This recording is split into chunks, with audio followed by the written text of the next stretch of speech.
Okay, so let's remind ourselves of Gauss's law, in particular Gauss's law for electric fields. So let's imagine that we have a particle, a point particle of charge, capital Q, and it creates an electric field, of course, which diverges radially away, and we want to integrate it. We integrate the electric field over the sphere. So let's say the sphere has radius r. All right, so that's the sphere on the plain sheet of paper. So we're doing this calculation. Integral of the electric field over the surface of the sphere.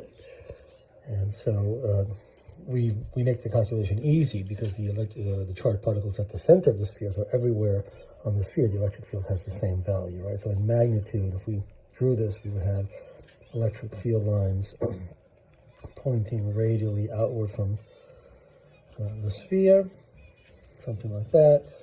The surface elements are also pointing in the same direction, so the calculation is fairly straightforward. Right? We have the electric field, which is capital Q over 4 pi epsilon naught r squared. In this case, we are at a distance capital R. There's an r hat there, which is pointing radially outward.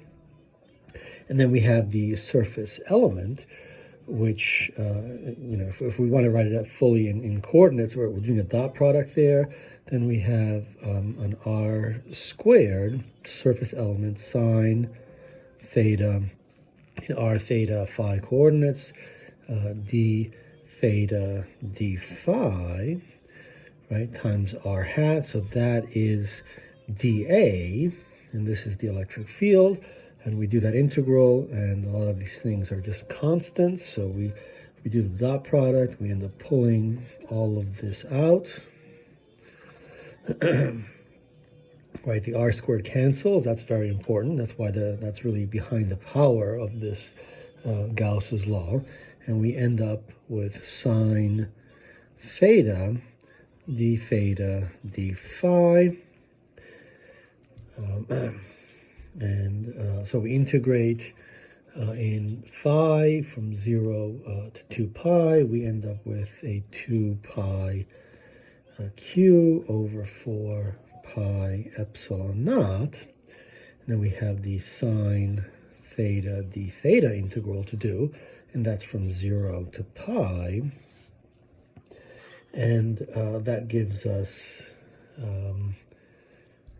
q over 2 epsilon naught, right? We can simplify there. Q over epsilon naught. The integral of that is minus cosine theta, which we have to evaluate from 0 to pi. And that gives us q over 2 epsilon naught minus the cosine of pi plus the cosine of 0. And that gives us q over epsilon naught. So just to remind ourselves that even if we move this charged particle over here, let's say, and the calculation becomes difficult, we still get the same value, right? So to remind us of Gauss's law from the intro electricity and magnetism course, so we integrate over the sphere, which is a closed surface. So this is a general result, any closed surface. So we integrate over any closed surface of the electric field, and we get the total charge that's inside there divided by epsilon naught.